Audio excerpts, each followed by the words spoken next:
안녕하세요, 스탯입니다. 오늘은 시대를 잘못 타고난 천재 여성 조각가 카미유 클로델의 삶에 관해 이야기해보려고 합니다.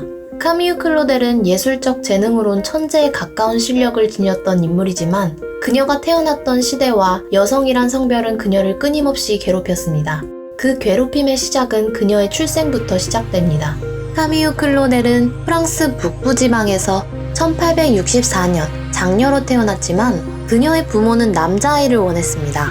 그녀의 부모 사이엔 클로델보다 먼저 태어난 남자아이가 있었는데 그 아이가 생후 2주 만에 세상을 떠나면서 남자아이를 향한 부모의 애착은 더욱 강해졌습니다. 두 번째 아이였던 클로델의 이름이 중성적 성향이 있는 카미유인 이유도 그녀의 부모가 세상을 떠난 첫 번째 아이의 영혼을 기리기 위해 이름을 붙였기 때문이었습니다. 카미유 클로델의 부모나 친척 중에 예술 관련 분야에서 일하는 사람은 없었지만 그녀와 동생 폴은 예술적 재능을 보여왔습니다. 어릴 적에 카미유는 따로 미술 교육을 받지 않았지만 스스로 진흙을 가지고 당시 위인이나 신화에 등장하는 인물들의 흉상을 만들어 보이곤 했습니다. 그녀의 재능을 알아본 아버지는 카미유를 조각가 알프레드 부시에게 보내 정식으로 조각 수업을 받을 수 있도록 해주었습니다. 알프레드 부시 또한 카미유 클로델의 재능에 감탄하며 그녀가 성별과 상관없이 훌륭한 예술가로 성장할 수 있도록 돕고 싶어 했습니다. 그는 다른 예술가들과 마찬가지로 카미유를 뛰어난 재능이 있는 예술가들이 모였던 프랑스 국립미술학교에 입학시키기 위해 자신의 인맥을 활용했지만 당시 국립미술학교엔 여성이 입학했던 사례가 없었습니다. 뿌리 깊게 박혀있던 사회적 통념을 깨지 못한 카미유는 결국 학교에 입학할 수 없었습니다. 입학을 거부당하자 부시에는 국립학교를 대신해 당시 유일하게 여성들에게 입학을 허용했던 사립학교에서 그녀가 교육을 받을 수 있도록 도와주었습니다. 이후 부쉐가 1883년 그랑프리 드 살롱에서 우승해 이탈리아로 가게 되면서 더는 카미유의 작품을 봐줄 수 없게 되자 그는 자신의 오랜 친구이자 예술가인 오기스트 로댕에게 카미유를 포함한 제자들의 교육을 부탁했습니다. 로댕은 그의 부탁을 들어주었고 부쉐를 대신해 제자들을 봐주면서 카미유가 만들어낸 생명력 넘치는 조각들을 보고 그녀의 특출난 재능에 감탄할 수밖에 없었습니다. 카미유의 재능을 본 로댕은 그녀에게 자신의 작업실에서 조수 겸 모델로 활동할 것을 권유했습니다.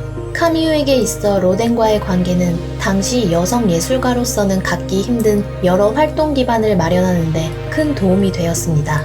하지만 여전히 여성 조각가로서 활동하는 그녀를 향한 시선은 그렇게 좋지 못했습니다. 심지어 로댕의 작업실에서 일하던 누드 모델들은 같은 여성이었던 카미유 앞에서 옷을 벗는 일에 불만을 토로하기도 했습니다. 하지만 로댕과 카미유의 사이는 깊어져만 갔기 때문에 모델들의 불만이 수용될 리 없었습니다. 카미유는 로댕의 작업실에서 꾸준히 일하며 로댕의 대표작인 지옥의 문, 칼레의 시민 등 그의 걸작 제작에 참여해 힘을 보탰습니다. 둘의 관계는 사랑의 교감을 넘어 서로의 작품이 성장할 수 있도록 도와주었습니다. 그 시기 둘의 작품엔 두 개의 손자국 서명이 나타나 있기도 합니다. 카미유에게 있어 당시 로댕이란 존재는 축복이나 다름없었고 그와의 관계가 가져다 줄 비극은 그 누구도 알지 못했습니다. 로댕은 여러 예술계 모임에서 카미유와 함께 다니며 그녀가 만든 조각들의 위상에 대해 말하곤 했습니다. 하지만 로댕의 이야기를 듣고 그녀의 작품을 본 비평가들은 실제로 독창적이고 다양하게 발전한 그녀의 작품 자체를 평가하기보다 언제나 그녀의 조각에서 로댕의 흔적을 찾아 평가할 뿐이었습니다. 카미유는 자신의 작품을 바로 바라봐주지 않는 비평가들의 평가에 동요해 정신적 고통에 시달렸습니다. 그녀는 자신의 작품에 대한 평가에 그림자같이 붙어있던 로댕이란 이름표를 떼기 위해 그와의 모든 관계를 끊어버렸습니다. 카미유는 로댕으로부터의 해방이 비로소 자신을 치유할 수 있다고 믿었지만 팍팍했던 여성 예술가에 대한 평가에도 불구하고 버팀목이 되어주었던 로댕이란 존재 자체가 사라지자 그녀의 삶은 점점 더 무너져갈 뿐이었습니다. 그들은 결별 후에도 작품에 관해 편지를 주고받으며 교류해왔었지만 자신의 불행해진 삶이 로댕의 탓이라 생각한 그녀는 그를 비난하고 자신의 작품을 편집증적으로 로댕에게서 숨겼습니다. 그녀의 정신적 상태는 점점 더 나빠져 스스로 작품을 파괴하는 데 이르렀고 우울증과 피해 망상까지 앓게 되었습니다. 그런 그녀의 유일한 조력자로 남아있던 동생 폴은 카미유를 요양소에서 치료받을 수 있도록 했습니다.